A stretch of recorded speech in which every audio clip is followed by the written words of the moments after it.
KPUD Banyuasin melaksanakan rapat koordinasi bersama stakeholder guna persiapan pendaftaran bakal calon legislatif pemilu 2024 yang akan dilaksanakan mulai tanggal 1 hingga 14 Mei 2023 mendatang.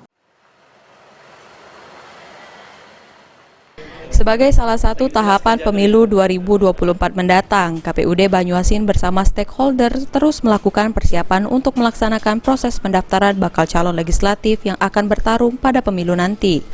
Rapat yang berlangsung di ruang rapat KPUD Banyuasin ini dihadiri oleh beberapa stakeholders, yang diantaranya Bawaslu, Polres Banyuasin, dan juga Dinas Kesehatan Banyuasin. Rapat ini bertujuan untuk melakukan koordinasi bersama stakeholder lainnya untuk memastikan seluruh kesiapan dalam proses pendaftaran bacalek agar seluruh bacalek tidak kesulitan saat mengurus dan mengumpulkan seluruh berkas yang diminta KPUD Banyuasin sebagai persyaratan pendaftaran.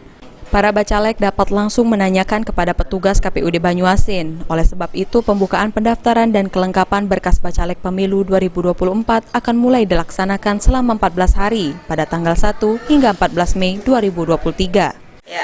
Hari ini KPU Kabupaten Banyuasin sudah melaksanakan rapat koordinasi dengan stakeholder terkait dengan pendaftaran bakal calon DPRD Kabupaten Banyuasin. Isi agenda rapatnya sendiri tadi apa aja?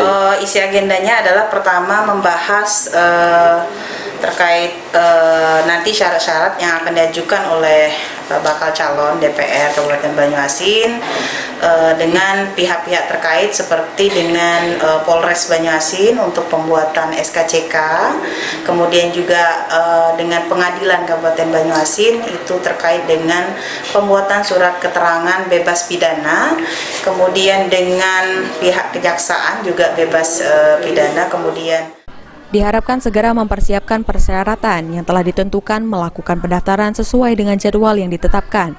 Bila terdapat kekurangan dan kesalahan dalam pemberkasan, akan ada masa perbaikan untuk memenuhi setiap persyaratan yang telah diwajibkan para bacalek. Muhammad Maulana, PAL TV.